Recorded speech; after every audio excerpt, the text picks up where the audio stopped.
Baik, selamat siang teman-teman semuanya.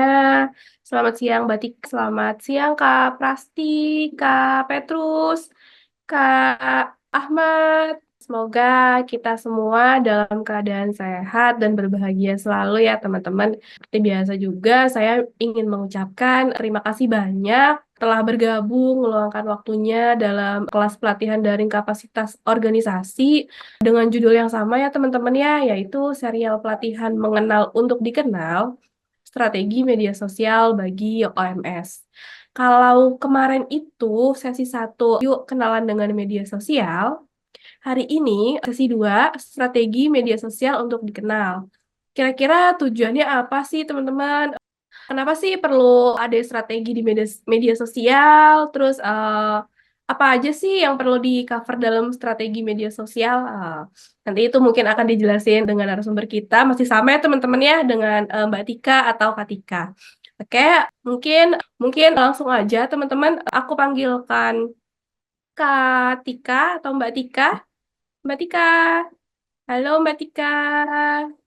Halo, Indah, Apa makasih. kabar Mbak Tika? Baik. Indah, Oke, apa hari ini kabar? Alhamdulillah baik. Hari ini sesi 2 ya Mbak Tika ya? Iya, betul. Oke. Kalau gitu mungkin langsung aja ya Mbak Tika untuk memaparkan materi hari ini. Silakan Mbak Tika. Oke, sebelum kita mulai, saya penasaran nih kemarin udah ada yang coba coret-coret belum nih ya, Indah ya? Coba-coba untuk nulis tentang siapa target audiensnya, atau siapa yang kira-kira organisasi sejenis yang bekerja atau ya yang menjadi kompetitor atau menjadi refleksi lah untuk organisasinya. Saya penasaran nih Mbak Cassandra sama Kak Farha ya kemarin ya yang akan mau nih katanya mempresentasikan nantinya. Kita mulai aja ya. Ya, kayak kemarin ini rangkaian rangkaian sharing lah ya untuk berdiskusi juga untuk mengenal untuk dikenal sebuah strategi media sosial bagi OMS. Kayak kemarin kita udah tahu atau kurang lebih siapin amunisinya buat menjadi dikenal. Hari ini kita masuk ke strateginya, strategi media sosial untuk dikenal. Seperti yang kemarin disampaikan ke bawah, ini ada 3 seri, dan di seri pertama kita udah mengenal untuk dikenal, lalu hari ini kita melihat tentang strategi media sosialnya untuk dikenal, dan hari Senin diharapkan kawan-kawan bisa presentasi atau sharing lah strategi media sosial untuk organisasinya. Jadi selain saya bantu juga kasih masukan atau teman-teman yang lain bisa kasih masukan, kita juga akan belajar atau mencari tahu juga cara mengevaluasi gimana sih kalau kita udah masuk ke media sosial. Kayak kemarin ini poin-poinnya udah kita bahas ya, kurang lebih kompetitor analisisnya udah kita lihat. Lalu untuk lembaga atau organisasinya kita udah lihat potensi dan keunikannya, target audience, dan juga tone of voice-nya. Hari ini kita akan coba bahas soal tujuan, content theme, content pillars, sama visual design atau kurang lebih untuk color tone-nya dari media sosial yang akan kita coba berikan kepada target audience. Kalau kita ngomongin media sosial, sebenarnya konten konten organik yang bagus tuh kayak gimana sih? Kira-kira ada yang bisa kasih jawaban nggak sih? Konten yang bagus tuh kayak gimana? Boleh di-share atau open mic atau tulis di kolom chat box. Belum ada respon, mungkin Oke, kita balik lagi deh. ya dilanjut aja Mbak. Saya kalau kita ngomongin tadi bahwa sebenarnya konten yang bagus itu kan subjektif ya. Sebenarnya kalau kita ngomongin itu balik lagi ke kemarin yang kita bahas bahwa konten itu ya harus punya tujuannya, bisa ngejawab masalah target audiens kita atau enggak, dan punya elemen emosi atau tidak. Terus formatnya sudah sesuai belum sama kebutuhan. Kalau maksudnya punya tujuan yang jelas tuh sebenarnya apa sih yang mau kita capai dari penyampaian atau pemberian konten itu? Dan juga siapa sih target audiens dari konten ini? Nah, kalau untuk itu menyelesaikan masalah, apakah konten tersebut sudah bisa menjawab pertanyaan dari target audiens kita? Kalau punya emosi, ya kurang lebih dari konten itu bisa bikin mereka bahagia. Misalnya kayak kemarin dari Bapak-Bapak ID itu kita melihat bahwa oh bisa jadi ketawa, bisa jadi terhibur dengan melihat konten-kontennya. Saya ngambil contoh nih Harvard Business Review ya. Dia bisa saya bilang sebagai konten yang bagus karena tujuannya cukup jelas, karena berusaha menyediakan pengetahuan praktis, mengembangkan keterampilan kepemimpinan, mendorong pengambilan keputusan berbasis data, dan menyediakan perspektif baru. Karena yang berusaha disampaikan kepada audiensnya adalah audiens-audiens yang punya masalah karena mereka kurang akses ke informasi yang berkualitas, terutama soal kepemimpinan atau soal pengambilan keputusan. Elemen emosi yang mau dibangun tadi adalah berusaha memberikan inspirasi atau memberikan kepercayaan dan keterlibatan. Formatnya sesuai kebutuhan. Kadang bentuknya seperti infografis karena bentuknya data-data, jadi agar mudah dilihat atau dibaca oleh para target audience, maka bentuknya infografis atau video singkat. Jika itu berupa wawancara atau tutorial, terus artikel panjang kalau itu berupa analisa yang mendalam. Tadi baru ngomongin soal tujuan yang jelas. Tujuan yang jelas, sebenarnya tujuan yang jelas itu bagaimana sih? Kita penting untuk tahu tentang tujuannya karena untuk menyelaraskan tujuan organisasi dan tujuan media sosial. Karena kadang-kadang di organisasi punya tujuan sendiri, misi, visi gitu. Tapi di media sosial ada sesuatu yang mau kita capai. Jadi kita memastikan konsistensi dan koherensi dalam pesan dan aktivitas yang kita sampaikan di media sosial. Kalau kita ngomongin tujuan organisasi itu sifatnya lebih jangka panjang. Dan ada juga yang jangka pendek yang ingin dicapai organisasi, misalnya untuk memperkuat reputasi organisasi atau meningkatkan pertumbuhan donasi. Jadi untuk menjangkau donor-donor yang baru. Maka di tujuan media sosialnya itu lebih kayak memandu aktivitas media sosial agar si tujuan organisasi itu tercapai. Jadi misalnya tadi untuk memperkuat reputasi organisasi, maka di media sosialnya adalah meningkatkan kesadaran tentang organisasi. Jadi lebih kayak ngasih tahu, kita ada di sini loh, ini organisasi kita bergerak di bidang ini, dan banyak hal yang bisa kami lakukan seperti A, B, C, D, E. Dan kemudian berinteraksi dengan audiens gitu, dan mengarahkan lalu lintas ke situs web misalnya, atau menghasilkan prospek. Gimana sih cara menetapkan tujuan itu? Kalau kita ngomongin tujuan organisasi, ya kita balik lagi ke visi misi kita dan melakukan analisa SWOT. Kekuatan organisasi apa, kelemahannya apa, opportunities dan threat-nya apa untuk organisasi. Kurang lebih itu kemarin sudah kita bahas untuk melihat potensi dari organisasi. Kalau untuk tujuan media sosial, kita mulai masuk ke yang disebut SMART goals. Jadi lebih ke tujuan-tujuan yang bisa spesifik, lebih spesifik, bisa diukur dan dapat dicapai, relevan, dan ada batas waktunya. Jadi kita tentuin waktunya kapan, kita tentuin pengukurannya bagaimana, jadi kita tahu bahwa tujuan kita sudah tercapai atau belum. Lalu, SMART goals itu kita selaraskan dengan tujuan organisasi yang lebih luas.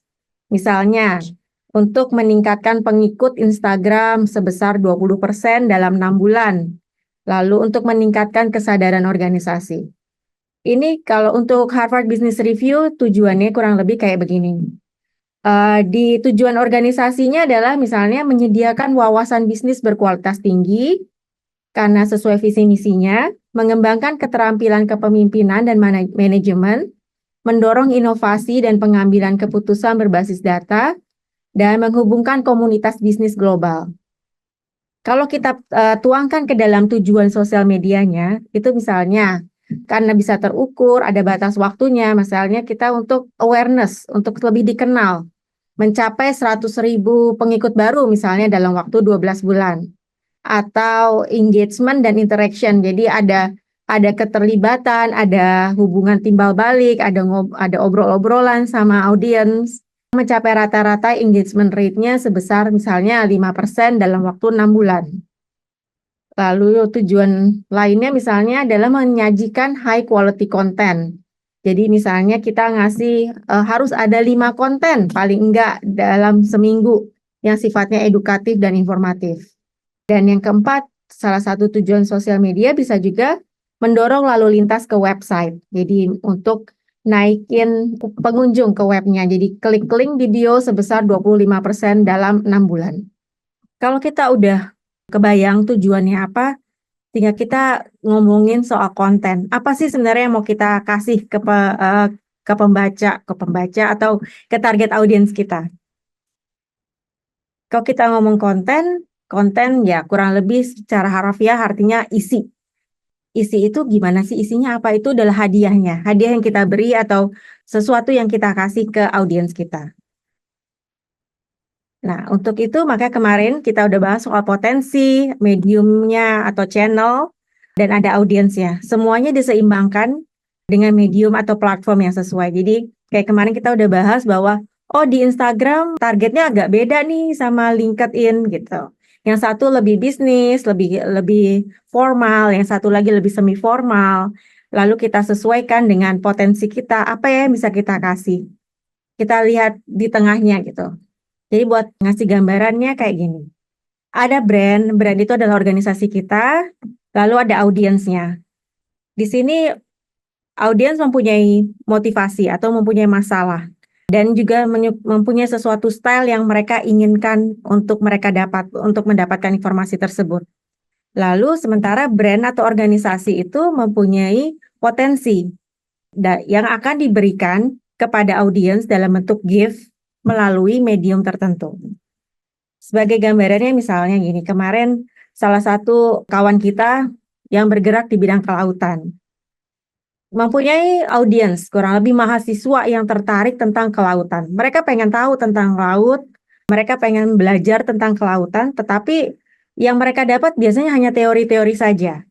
Jadi melalui teori aja mereka nggak cukup paham gitu tentang kelautan, tentang bagaimana kehidupan di laut, bagaimana masyarakatnya untuk ya berkolaborasi dengan lingkungannya. Jadi mereka butuh sesuatu panduan atau case study biar mereka lebih memahami kehidupan laut, memahami biota-biota laut. Sementara ada organisasi A yang mempunyai potensi adalah paham dunia laut. Paham dalam arti paham lingkungannya, paham ekosistemnya, paham bagaimana masyarakat di sekitarnya melindungi tersebut. Lalu mereka bisa memberikan hadiah atau konten berupa infografis atau narasi kepada audiens tersebut sehingga audiens dapat memahami tentang dunia laut tadi yang nggak hanya soal teori saja, tapi ada prakteknya, ada ceritanya. Medium yang dipakai bisa berupa YouTube, misalnya video, atau Instagram berupa cerita-cerita pendek, potongan foto-foto, atau bahkan video juga. Atau sekarang mulai beralih ke TikTok yang sifatnya lebih mengajak yang muda-muda. Dari situ kita bisa bikin misi media sosialnya atau yang suka kita sebut sebagai content team. Di sini lebih kayak ngisi ininya ya, ngisi space-nya, blank-nya. Jadi kita punya nama organisasi, jadi organisasi tersebut melalui media sosial atau medium channel apa, ingin menyasar siapa target audiensnya, dari masalah atau apa yang mereka hadapi tadi, problemnya, menjadi sesuatu yang diharapkan dari konten tersebut. Jadi dari masalah itu mereka pengennya dapat apa sih gitu. Dengan caranya adalah solusi yang kita tawarkan lewat konten yang kita kasih. Kalau ngelihat begini mungkin agak bingung, jadi saya kasih contoh. Tadi balik lagi ke Harvard Business Review. Harvard Business Review kan sebenarnya ada majalah ya, atau artikel yang kumpulan tentang manajemen atau capacity building lah, dan tentang finance. Jadi dari Harvard Business Review, misalnya melalui Instagram, ingin menyasar orang yang tertarik topik manajerial, leadership, bisnis dan strategi, dari tadi hal-hal yang berhubungan dengan manajemen. Menjadi tahu, jadi akhirnya mereka ingin mendapatkan adalah tahu dan dapat membuat keputusan dengan apa? Dengan cara mereka melihat konten-konten yang kita berikan tentang insights dan tips manajemen. Contoh lainnya adalah CARE, sebuah NGO yang bergerak tentang poverty juga. Jadi melalui CARE melalui Instagram ingin menyasar laki-laki atau perempuan 25-55 tahun yang berminat pada isu kemanusiaan, pemberdayaan perempuan, pendidikan, dari pemberdayaan perempuan dan anak, dan pengentasan kemiskinan, untuk menjadi terlibat dalam menggalang dana dengan cara apa? Mengkonsumsi cerita inspiratif. Jadi yang diberikan CARE adalah cerita-cerita inspiratif, dalam arti apa sih yang kejadian-kejadian yang ada, atau narasi-narasi apa yang terjadi di suatu tempat sehingga itu ada unsur emosinya yang tadi kita bilang bahwa salah satu konten yang baik adalah menggelitik emosi orang untuk tertawa, sedih, atau untuk bergerak lah paling enggak. Kalau tadi kita udah membicarakan tentang tujuan, lalu untuk temanya atau misi dari konten yang akan kita sajikan, sekarang kita masuk ke konten pillars. Mungkin kita banyak sekali dengar kata-kata konten pillars kalau kita berhubungan dengan sosial media. Sebenarnya apa sih konten pillars? Pilar itu sebenarnya kayak tiang sokong. Jadi penopang yang mensupport semuanya gitu. Jadi base-nya lah. Kalau kita ngomong konten pilar berarti topik atau tema inti yang mendukung strategi konten dan mencerminkan nilai serta tujuan organisasi. Ya, itu kalau kita punya konten pilar, sebenarnya kunci dari strategi itu setelah kita breakdown, kita turunin dari tujuan, target audience, dan organisasi lain yang sejenis atau kompetitor kita. Sebenarnya tujuannya, strategi itu letaknya ada di konten pilar ini, yang membuat konten kita menjadi lebih konsisten. Jadi memastikan semua kontennya itu selaras dengan pesan organisasi. Ya, kayak seperti kemarin, sempat kita bahas bahwa kita berusaha membangun persepsi. Setelah kita mempunyai identitas organisasi dari warna, dari bentuk, kita berusaha membangun persepsi yang diterima oleh audiens kita. Maka itu adalah pesannya. Jadi semuanya harus konsisten. Lalu untuk juga efisiensi. Kadang ya seperti kemarin kita sama-sama tahu bahwa nggak semua organisasi mempunyai resources yang cukup untuk memegang media sosial atau materi-materi komunikasi. Jadi dengan adanya konten pilar ini, itu menjadi panduan atau pegangan untuk semua orang. Jadi semuanya bisa menjadi konten creator, semuanya bisa menjadi orang-orang yang menyampaikan atau membuat konten, sehingga karena apa? Karena udah ada pegangannya yang disebut konten pilar ini. Jadi menyederhanakan pembuatan dan perencanaan konten. Jadi siapa aja bisa. Jadi selama sudah ditentukan bersama. Dan juga dengan adanya konten pilar ini semuanya jadi menjadi lebih fokus. Kontennya tetap relevan dan terarah. Lagi-lagi balik lagi tadi ke tujuan organisasinya. Konten pilar itu bisa macam-macam. Jadi sama lagi ya seperti yang tadi saya sudah sebutkan, balik lagi ke tujuan organisasinya, balik lagi ke tujuan media sosialnya, kita mau apa? Kalau kita misalnya untuk memperkenalkan organisasi, mungkin bisa lebih kayak konten edukatif yang sifatnya bentuk-bentuknya adalah tips, panduan cara dan tutorial. Lalu ada konten yang sifatnya inspiratif, jadi kisah sukses, ada kutipan, ada postingan yang memotivasi. Lalu ada juga konten yang sifatnya keterlibatan atau engagement, yaitu kayak testimonial, ulasan, dan juga pengalaman bersama. Atau bisa juga kalau kita mau ngomongin soal organisasi, ada konten-konten di balik layar atau behind the scene. Informasinya ya tentang budaya organisasi, prosesnya bagaimana, timnya siapa aja, dan bagaimana hubungan antara satu individu atau individu yang lain dalam organisasi tersebut. Saya ambil lagi contoh si Harvard Business Review ini. Kalau kita ngelihat konten-kontennya dalam pilarnya dibagi menjadi 5. Ada edukatifnya, ada inspiratifnya, ada pemikiran kepemimpinan, gambaran penelitian, dan konten yang sifatnya interaktif. Di sini yang paling besar porsinya adalah edukatif, karena lagi-lagi berusaha untuk mengedukasi dengan memberikan tips atau panduan cara, dan juga tutorial.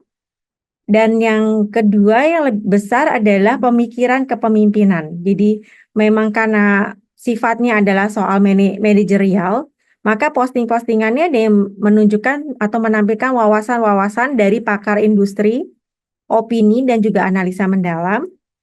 Yang ketiga adalah inspiratif. Jadi ada kisah sukses, ada kutipan, ada postingan tentang motivasi. Dan kemudian ada juga gambaran penelitian, yaitu temuan kunci dari studi dan artikel terbaru. Dan ada juga yang sifatnya interaktif. Interaktif ini lebih kayak untuk menjaga audiens atau follower kita untuk tetap stay. Atau bahkan untuk menarik follower-follower baru. Sifatnya pooling atau sesi tanya jawab atau posting interaktif lainnya.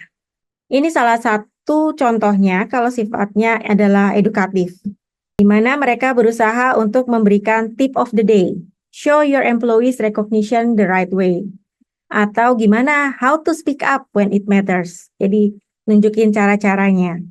Kalau untuk gambaran penelitian, misalnya mereka habis melakukan research dan mereka mau sharing. Misalnya the value of digital transformation. Sementara kalau untuk care, dibagi 3 konten pilarnya, kurang lebih. Ini untuk sebagai gambaran besarnya aja ya, bukan sebenarnya. 3 itu adalah misalnya edukatif, informatif, dan inspiratif. Di mana edukatif itu lebih besar, memberikan pengetahuan yang bermanfaat dan meningkatkan kesadaran audiens tentang isu-isu kemanusiaan yang relevan. Lalu ada juga sifatnya informatif misalnya, jadi menyampaikan informasi terkini dan penting tentang program dan inisiatif care, sehingga misalnya serta isu-isu global yang mendesak.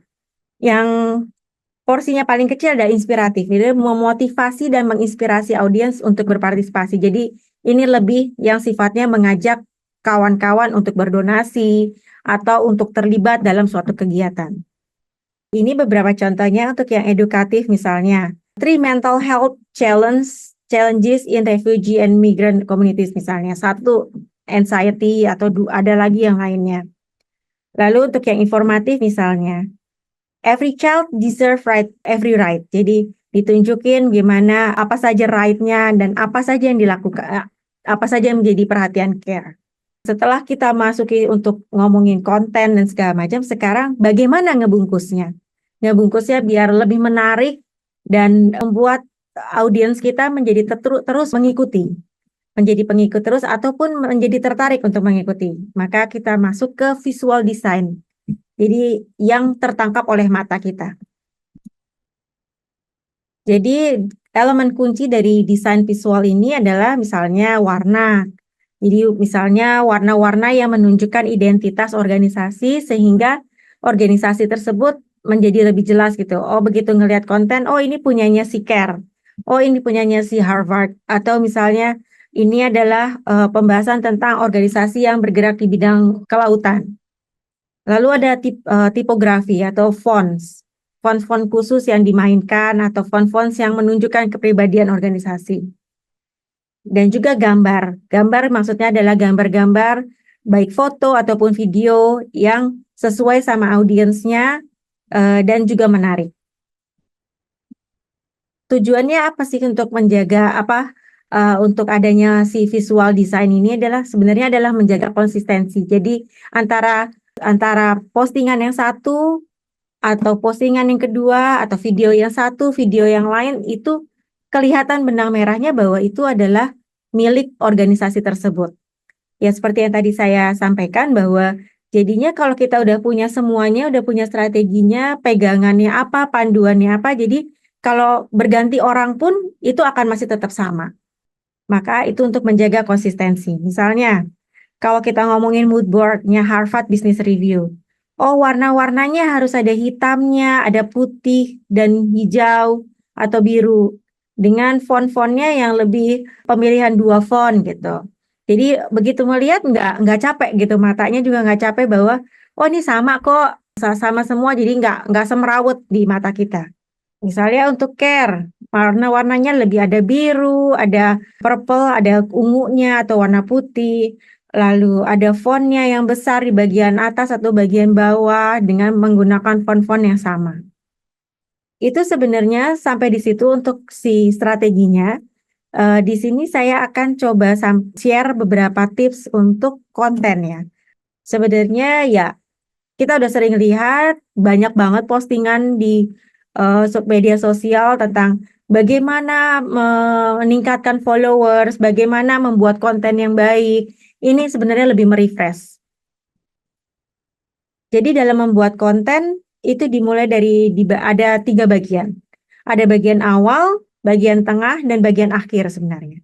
Di bagian awal tuh lebih kayak hook, jadi cantolan. Gimana kita menarik para pembaca, menarik audiens yang beredar. Jadi membuat mereka untuk berhenti sebentar di postingan kita, untuk membaca dan memperhatikan dan mereka tergerak. Lalu di bagian tengah tuh isinya lebih pesan utamanya, isi pesannya apa. Dan di bagian akhir ada yang disebut CTA atau call to action. Kita maunya apa sih? Kita mengajak audiens itu untuk bertindak atau melakukan sesuatu. Misalnya di sini, ini adalah iklan untuk SeaWorld Ancol. Di hooknya ada yang untuk menarik perhatian adalah sebenarnya dikatakan emang ada ikan yang cuma sebelah. Jadi berusaha men-trigger pertanyaan bahwa ada loh ikan yang cuma sebelah. Lalu di bagian tengahnya lebih menjelaskan, ini adalah ikan pipi besar, terus biasanya dia suka tiduran dan ditutupi sama pasir-pasir untuk menghindari predator. Di CTA-nya mengajak bertindaknya dalam arti mengajak pengunjung atau audiens untuk datang ke SeaWorld Ancol dan melihat sendiri seperti apa ikan tersebut. Dan ini adalah contoh lain.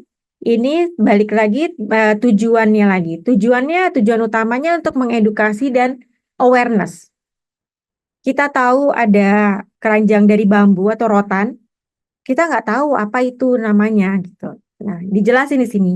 Ini ada keranjang namanya bakang. Bentuknya seperti ini, pemakaiannya seperti itu, dan biasanya dipakai di mana. Itu jadi lebih kayak apa itu bakang tuh lebih kayak triggernya apaan sih tuh gitu. Jadi orang penasaran dan pengen tahu lebih jauh.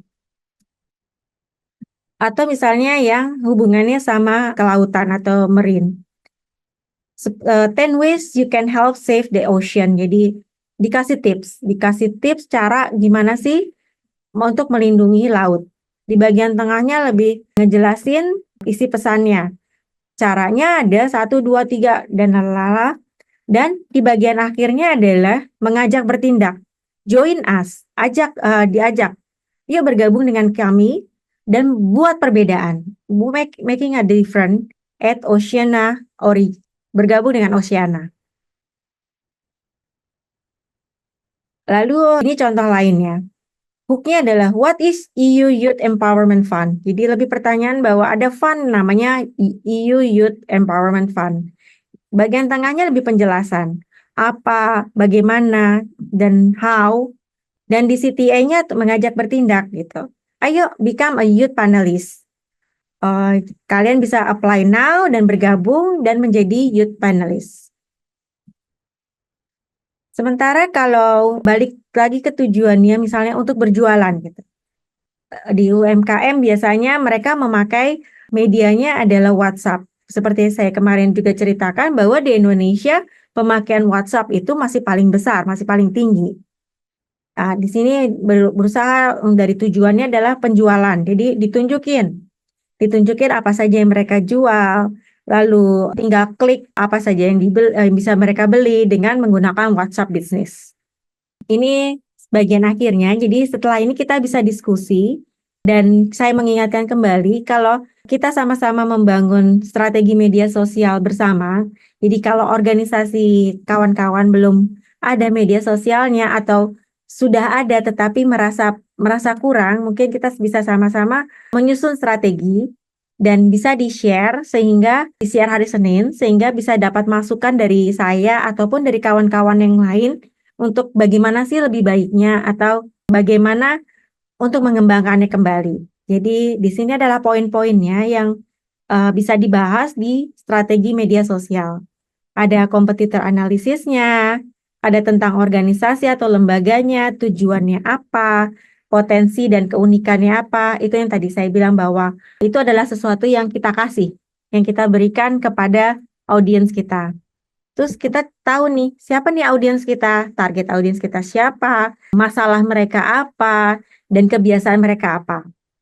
Dengan apa? Dengan tone of voice kita. Misalnya, kita ngomong sama teman-teman atau kawan-kawan yang lebih santai. Jadi bahasanya juga lebih santai, lalu menggunakan terminologi yang lebih kekinian sehingga lebih dikenal atau merasa lebih dekat.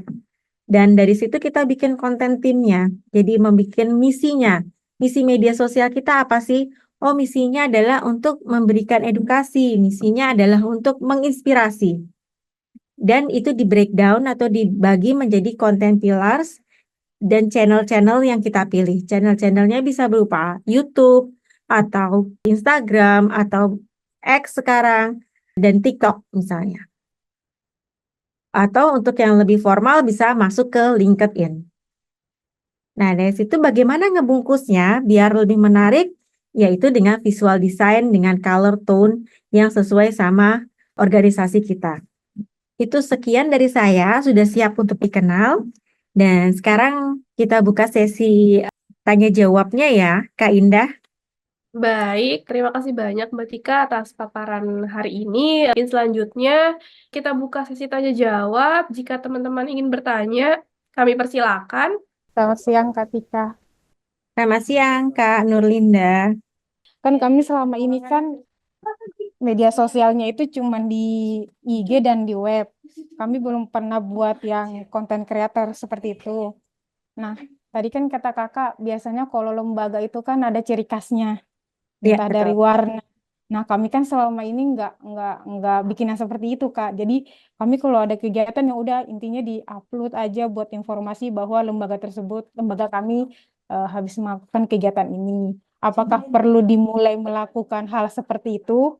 Pertanyaan yang pertamanya supaya lebih memiliki ciri khas entah dari warna ataupun bentuk isi dari media yang akan diupload. Yang itu yang pertama. Terus yang kedua pertanyaannya adalah kami kan nggak pernah pakai media sosial yang real ya Kak, yang video itu ya, video-video kayak gitu. Nah itu kan kalau buat video itu kan kadang kita harus mencari orang yang mungkin cara ngomongnya lebih lebih enak didengar, lebih lincah. Apakah seperti itu? Atau apa harus mencari orang luar daripada staf di kantor atau cukup dengan kita saja? Seperti itu. Menurut Kakak bagaimana? Oke, terima kasih Kak Tika. Baiklah, terima kasih. Maaf kalau boleh tahu, ini organisasinya dari organisasi apa, Kak Nurlinda? Lembaga kami bergerak di isu lingkungan, Kak. Namanya Yasiwa, Yayasan Konservasi Katulistiwa Indonesia. Ya, Oke, kami ada IG, nama IG-nya Yasiwa Indonesia. oke, baik. Balik lagi tadi soal ciri khas ya.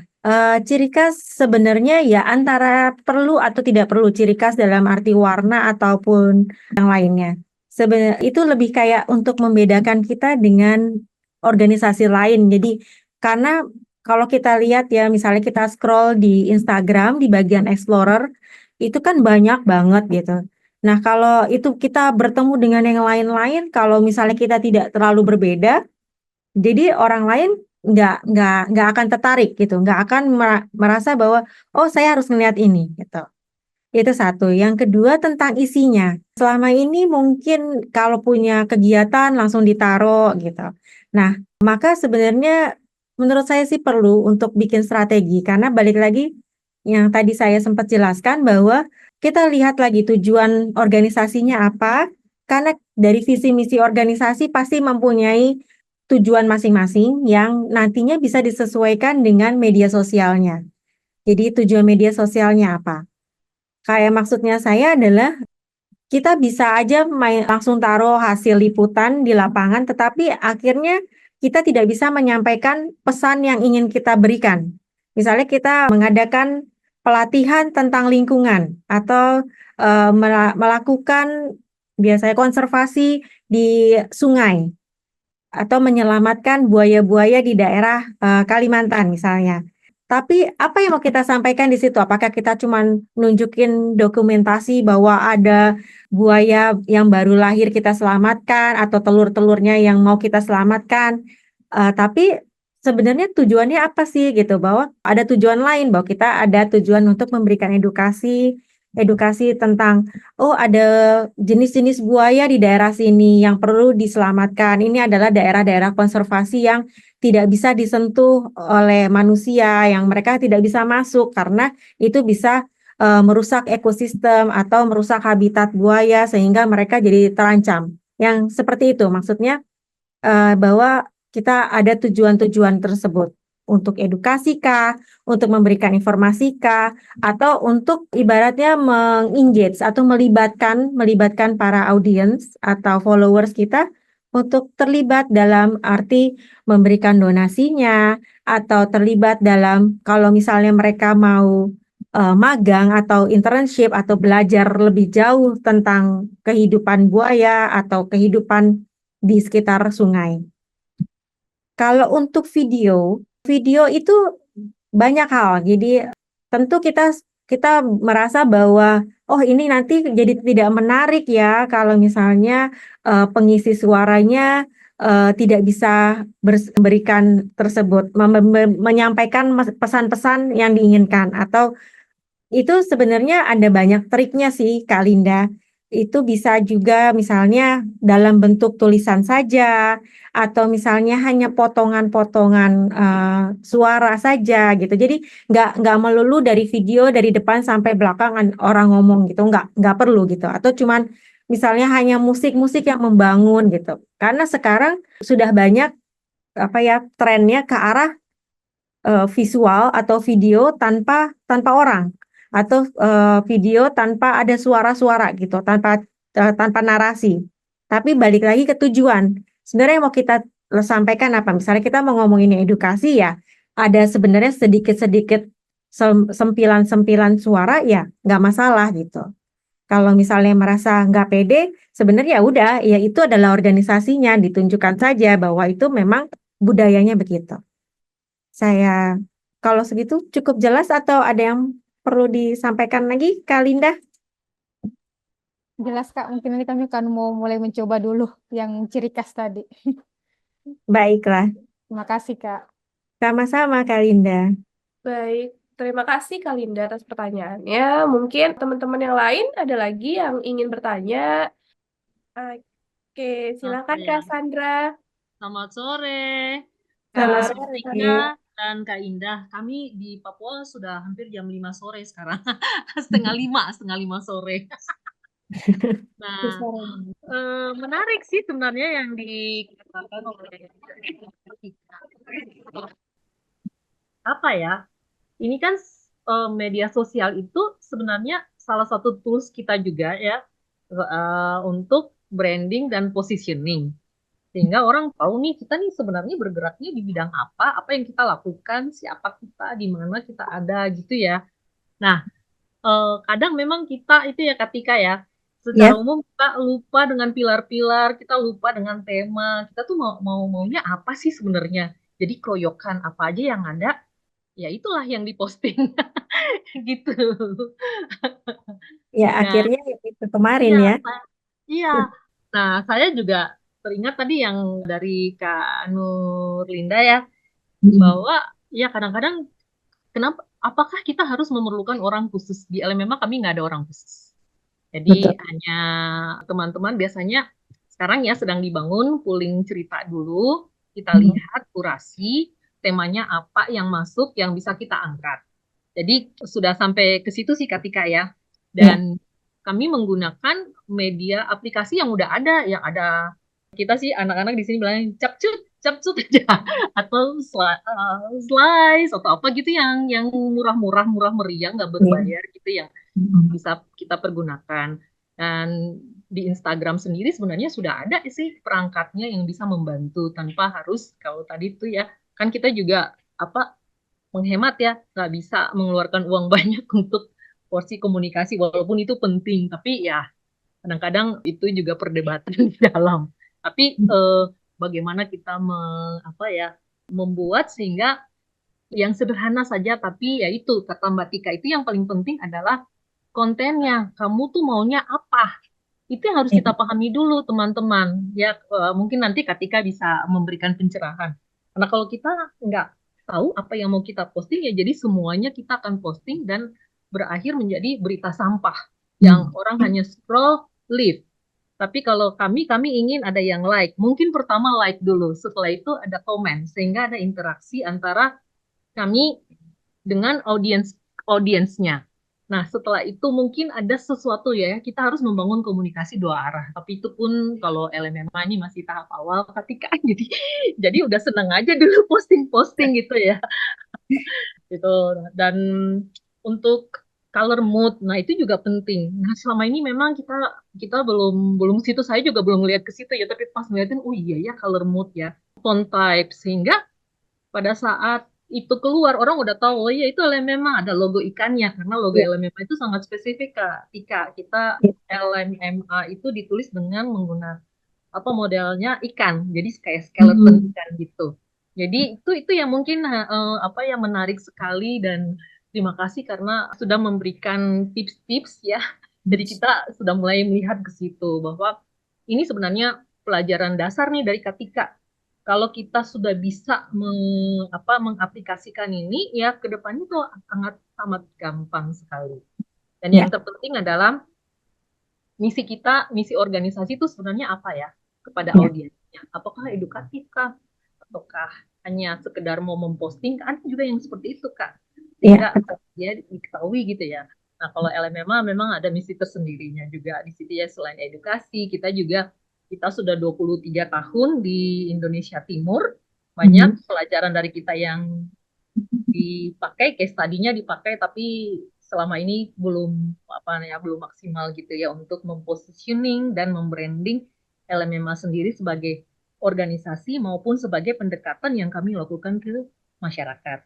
Nah, mungkin seperti itu Katika dari saya. Oke, Terima baik. kasih.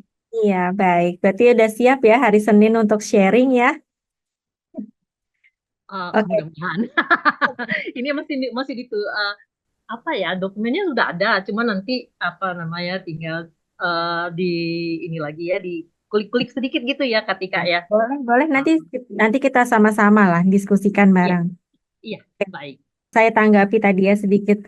Memang kayak membungkusnya itu sebenarnya belakangan. Gitu.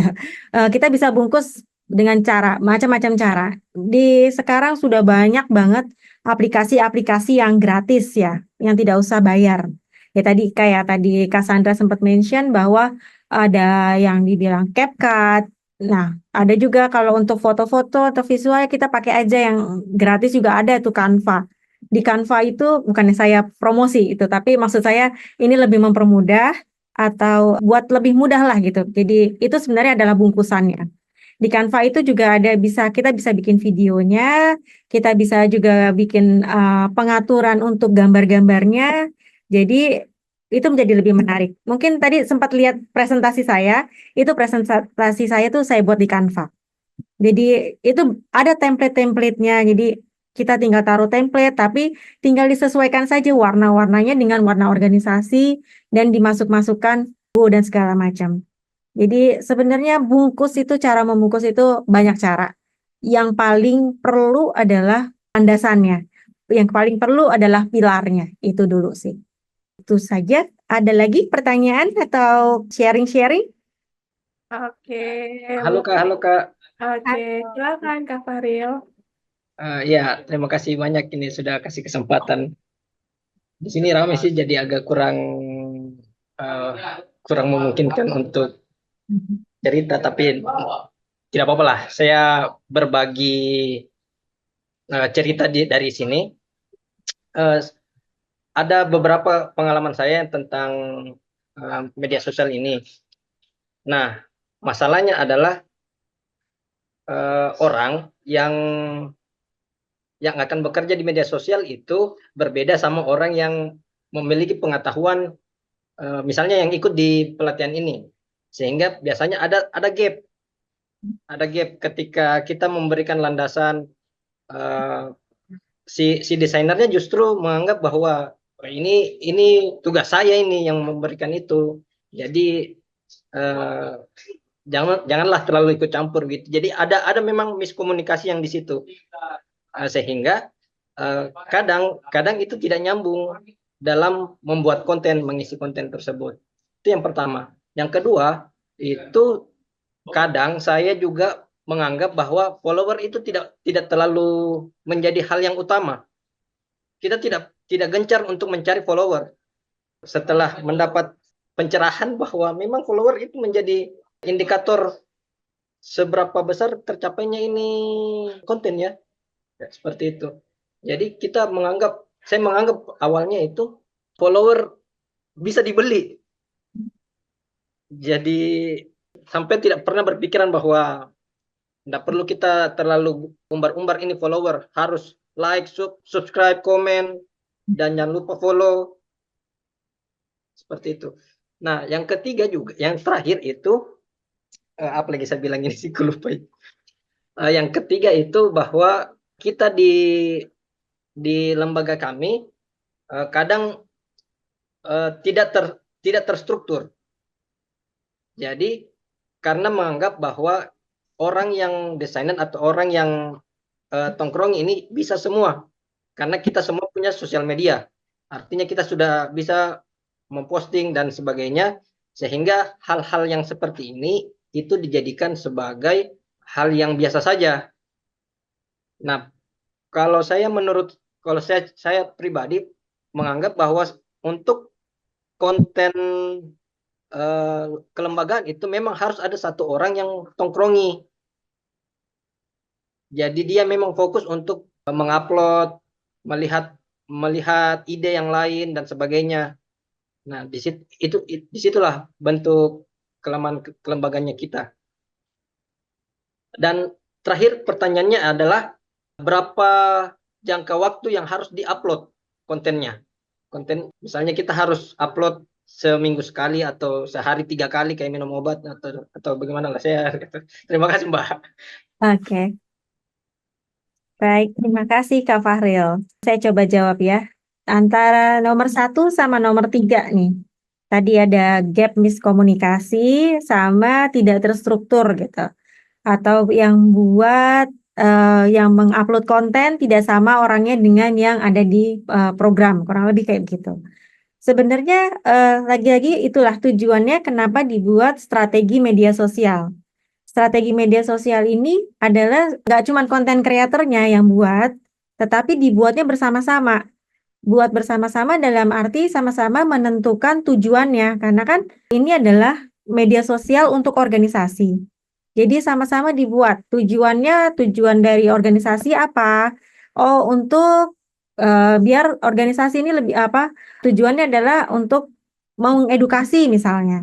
Lalu di media sosialnya adalah apa? Untuk ya menjangkau orang-orang agar lebih tahu tentang organisasi tersebut dan kegiatan organisasi. Jadi sebenarnya ini adalah strategi media sosial itu dibuat bersama-sama sehingga pada saat aplikasi atau eksekusinya itu bisa dilakukan oleh siapapun, baik dia terlibat dalam program ataupun tidak terlibat dalam program. Karena apa? Mereka sudah sama-sama memahami bahwa tujuan atau misi media sosial tersebut adalah mengedukasi, misalnya gitu, atau menciptakan awareness di antara audiensnya. Lalu kena follower. Follower memang bukan yang utama. Tadi ini juga untuk nambahin informasinya ke Kak Sandra bahwa nggak harus kok bahwa follower itu naik. Karena kita jika ada yang membaca, itu sekarang udah ada toolsnya di media sosial kayak misalnya Instagram, reach. Nah, disebut reach. Kalau ada orang yang sudah melihat pun, itu sudah bisa kedetek, udah bisa kelihatan. Jadi sebenarnya kalau kita ngomongin awareness, dengan adanya reach itu naik atau adanya orang yang melihat konten kita, itu berarti awareness kita sudah mulai tercapai tujuannya. Nah, kalau untuk follower itu lebih kayak buat engagement.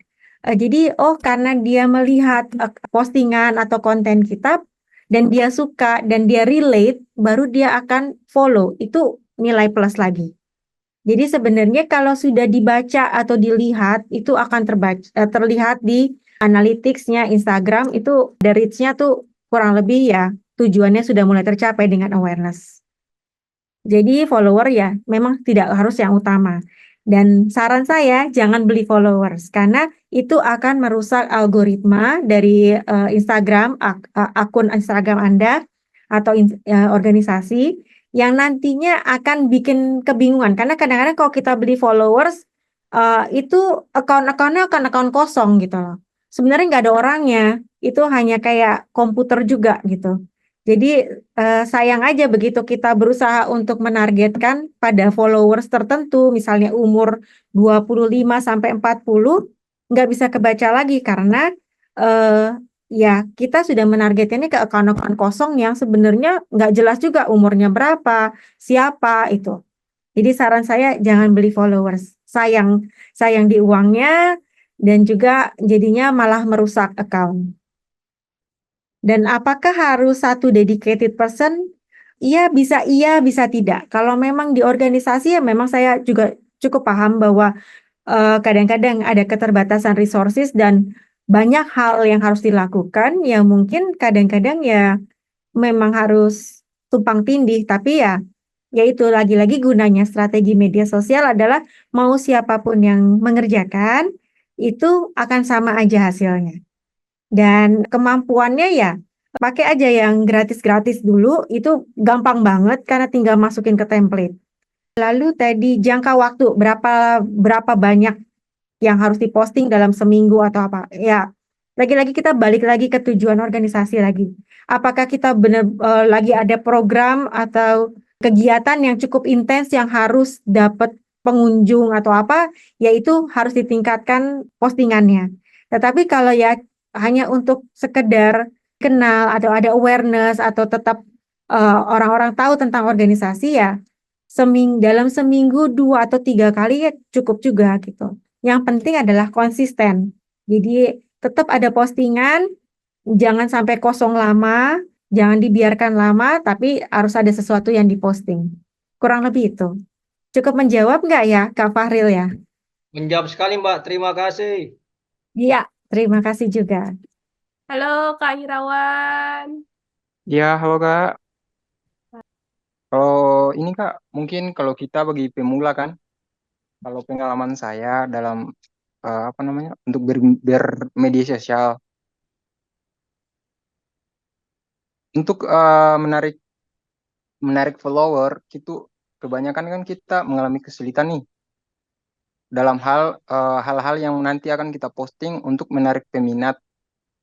Masalahnya adalah bagaimana jangkauan postingan kita mencapai para followers yang bisa nanti menarik minat mereka untuk menambahkan atau berteman dengan kita. Mungkin itu saja, Kak. Oke, baik. Terima kasih Kak Irawan. Kemarin juga sempat saya sharing juga tentang followers, bukan followers sih, sebenarnya audiens ya. Audiens itu, audiens kita itu kita sudah tentukan misalnya siapa, siapa, siapa. Dan biasanya kalau kita menentukan itu kita sudah tahu masalah mereka apa. Karena ibaratnya dalam kita ngobrol lah, kita ngobrol kita juga harus tahu lawan ngobrol kita apa siapa gitu. Karena kadang-kadang jadinya kalau kita nggak tahu siapa lawan ngobrol kita, terus dia punya keinginan apa atau masalahnya apa, kadang-kadang jadi nggak nyambung gitu. Nah, begitu juga kalau kita di media sosial. Karena kemarin media sosial itu adalah media untuk bersosialisasi, untuk berkomunikasi. Jadi media sosial bukan satu arah, nggak kayak media-media konvensional sebelumnya yang seperti koran, TV, itu kan satu arah. Dikasih informasinya, udah selesai di situ. Tapi media sosial tuh lebih kayak dua arah. Kita memberikan, lalu mendapat timbal balik. Jadi kurang lebih kalau kita ngomongin untuk mendapatkan followers, apa sih yang bikin orang jadi tertarik sama kita? Sama aja kayak kita misalnya lagi apa ya, pacaran lah gitu. Antara laki-laki perempuan gitu. Apa sih yang bikin orang jadi tertarik dengan kita gitu? Oh, kita harus berdandan kah atau kita harus membaca buku kah, menambah wawasan agar kalau diajak ngobrol nyambung. Jadi sama-sama sama juga dengan media sosial juga gitu bahwa gimana cara kita menarik followers adalah ya kita tunjukin bahwa ini kemampuan kita dan kita bisa menjawab masalah-masalah yang si followers itu cari. Kayak tadi misalnya mahasiswa yang sangat tertarik soal kelautan, tapi dia nggak tahu harus cari informasi di mana. Nah, kita adalah organisasi yang sangat paham soal kelautan karena apa? Karena kita ya memang bergeraknya soal di laut, tahu tentang ekosistemnya, tentang kehidupannya juga, sosialnya bagaimana. Nah, kita berikan yang mereka pengen tahu. Jadi Kurang lebih kayak gitu. Kita berusaha kenalin siapa sih target audiens kita. Masalahnya apa? Nah, itu yang kita kasih jawabannya.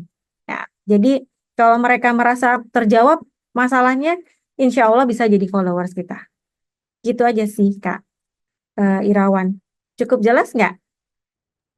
Siap, jelas Kak, aman. Oke, siap. Thank you.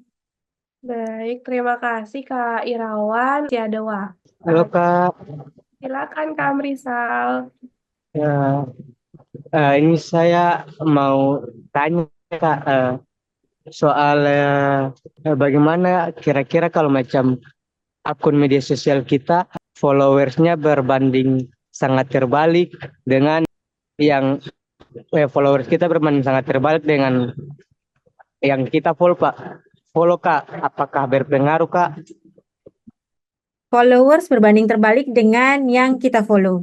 Sebenarnya sih ya nggak masalah gitu. Ini balik juga sama ke tadi ke Kak Wahril ya, bahwa soal satu orang yang dedicate untuk memegang media sosial. Sebenarnya ya tadi nggak masalah followersnya berbanding terbalik, tapi sebenarnya gini loh, kalau kita punya kita memfollow organisasi lain atau memfollow orang lain, itu juga bisa menjadi tujuannya kita membuat mereka menjadi follow kita balik. Caranya gimana? Itu yang disebut engagement. Maka kalau tadi Kak Fahril bilang perlu nggak sih satu orang khusus yang untuk megang media sosial?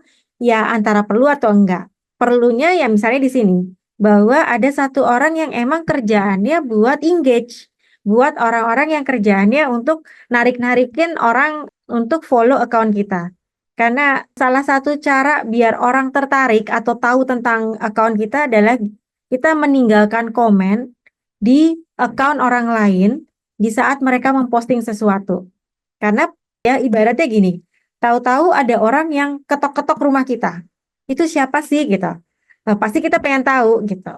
Dan kita pasti bertanya, sama aja gitu. Ada orang lain yang masuk ke account kita, memberikan komentar, lalu kita tanya, siapakah organisasi ini? Dan orang itu pasti akan cek ke account kita, dan itu nanti kalau mereka tertarik, mereka lihat postingan kita dan mereka tertarik, akhirnya mereka follow. Jadi antara kita follow orang lain lebih banyak, atau kita punya followers, yang akhirnya followersnya orang tersebut, followers kita ikutin followersnya, itu kurang lebih juga bisa membantu untuk naikin followers. Itu salah satu strategi untuk engagement atau untuk menarik orang menjadi terlibat. Kurang lebih sih gitu, jadi nggak masalah juga sih Kak Amrisal. Cukup jelas? Jelas Kak, makasih Kak. Ya, sama-sama. Baik, terima kasih Kak Amrisal. Mungkin selanjutnya boleh Kak Ahmad Fatur dari Fortasbi. Halo Kak Ahmad. Oke, jadi halo Mbak Tika, Mbak Indah, perkenalkan saya Fatur dari Fortisbi. Saya ini cuma ingin bertanya ya. Jadi kalau misalnya di sosial media itu kan ada yang namanya algoritma gitu ya. Nah, sedangkan kita ini kadang algoritma itu nggak sesuai dengan apa yang menjadi visi dan menjadi konten planning dari sebuah organisasi yang kita jalani gitu loh. Pertanyaan saya, bagaimana sih caranya kita ikut dalam algoritma, tapi tetap bisa menjaga integritas dari organisasi kita itu sendiri? Soalnya kalau misalnya kita melihat algoritma yang tersebar, yang ramai di mana-mana, baik itu TikTok maupun Instagram itu, kadang dia algoritmanya lebih ke apa ya, yang kayak konten-konten nyeleneh gitu, yang nggak sesuai dengan apa namanya, nggak sesuai dengan inilah identitas kita sebagai sebagai organisasi yang ingin berkampanye baik itu lingkungan atau maupun dan lain sebagainya. Mungkin itu saja kali Mbak.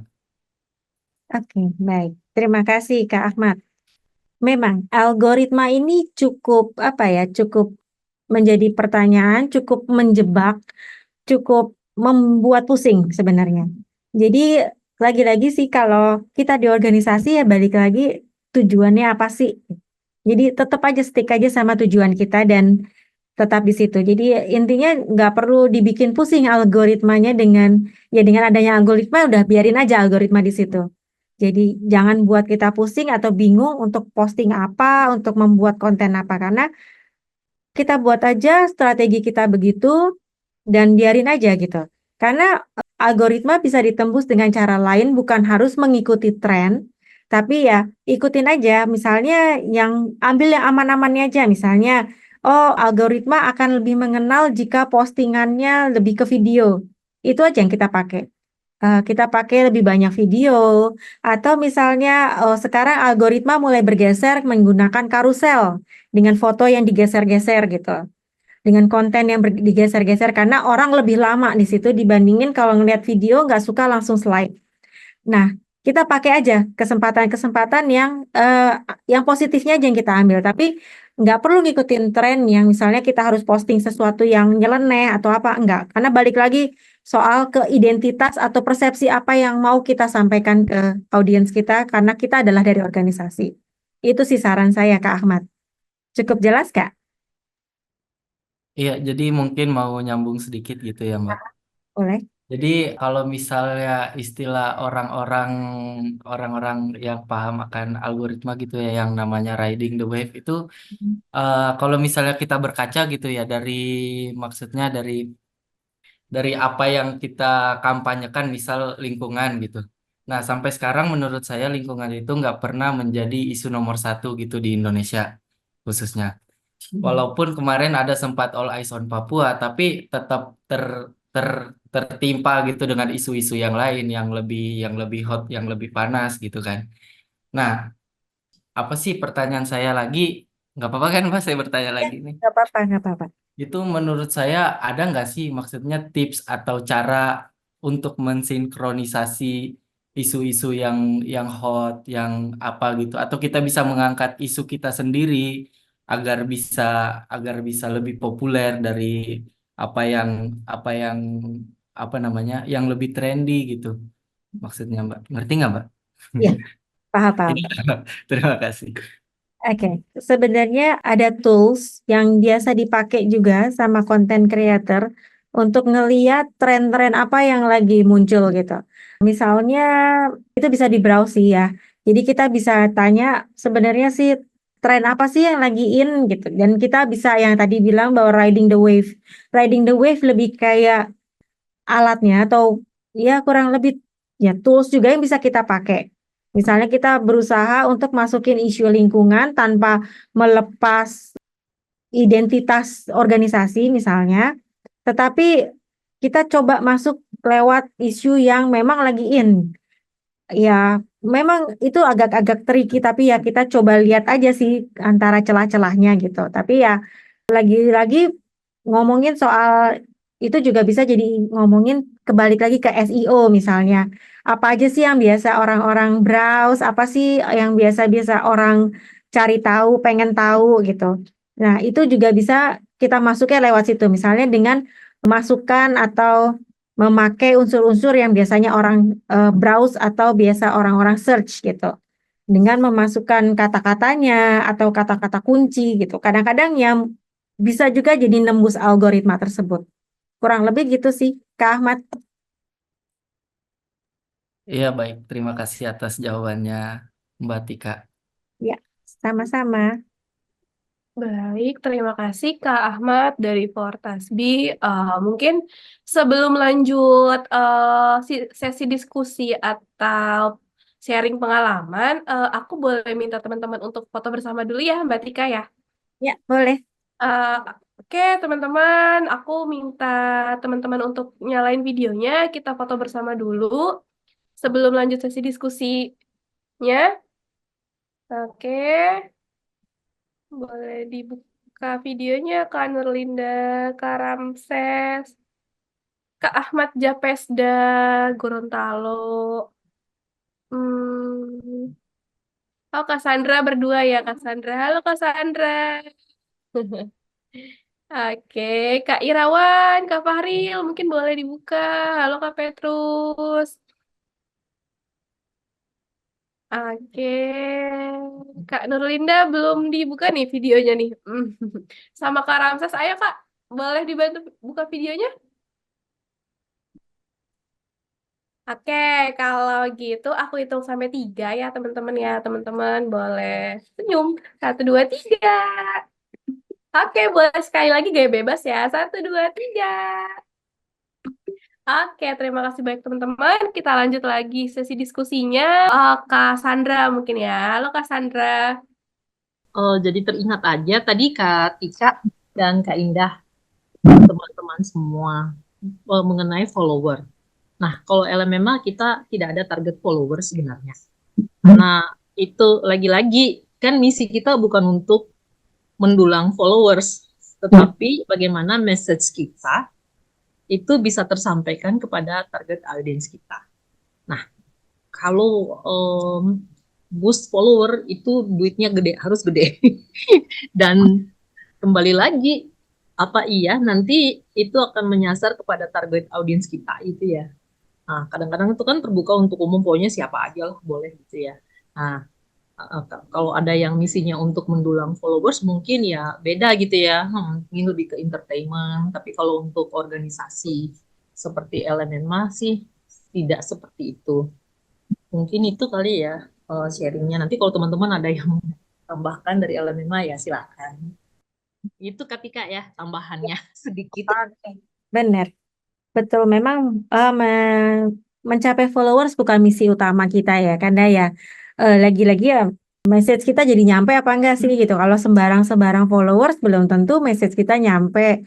Terus misi yang utama dari organisasi belum tentu juga tersampaikan gitu. Jadi ya tadi sempat saya singgung juga kan ya Kak Sandra bahwa ya nggak harus jadi followers untuk melihat bahwa orang tersebut atau ada yang menikmati atau membaca konten kita gitu. Jadi ada reach lah. Kita lihatnya dari reach saja bahwa oh kita sudah mencapai sekian orang untuk melihat. Jadi ada beberapa orang yang ngelihat itu kelihatan itu udah lumayan gitu. Dibanding ada followers tapi terus nanti dia follow sekali karena dia suka, habis itu nggak follow lagi nanti kita kecewa. Jadi jangan jadiin followers itu jadi barometernya gitu. Benar sih, bahwa memang bukan followers yang utama, tapi lebih ke misi kita tersampaikan atau enggak. Gitu aja sih, Kak Sandra, benar banget. Baik, Kak Sandra, apakah sudah cukup? Cukup ketika, terima kasih. Sama-sama. Terima kasih Kak Sandra. Mungkin kita buka 1 atau 2 sesi tanya jawab lagi atau boleh sharing-sharing pengalamannya. Oh, Kak Indah, ini Oke, ada boleh usulan silakan. usulan nih dari teman-teman. Kan sekarang kita udah belajar nih mengenai strategi. Nanti hari Senin ada klinik ya dengan Katika. Mungkin Iya. nanti harus ada sesi tambahan nih dengan Katika untuk berikutnya ya. Untuk bagaimana kita mengedit foto, bagaimana kita menggunakan kalimat-kalimat yang interaktif, yang menarik, bagaimana kita mengedit video, mungkin tips-tipsnya untuk selanjutnya. Nah, ini masukan nih dari teman-teman di sini sehingga pada saat kita posting, kita juga itu ya membuat postingan-postingan yang menarik begitu, sesuai dengan apa isi atau pesan yang mau kita sampaikan. Terima kasih. Kak Sandra, itu akan jadi catatan kami ya nanti akan kami diskusikan lebih lanjut bersama tim gitu. Baik, oke kalau gitu closing statement dulu dari Mbak Tika. Silakan Mbak Tika. Terima kasih sudah ngikutin sesi hari ini. Jadi ya tadi kalau kita lihat bahwa kawan-kawan memang kendalanya adalah di resources, di orang yang melakukannya. Kemarin juga di-sharingnya tentang siapa yang akan mengerjakannya dan bagaimana hasilnya. Seperti yang saya sarankan adalah ya kita mulai dulu dengan strateginya.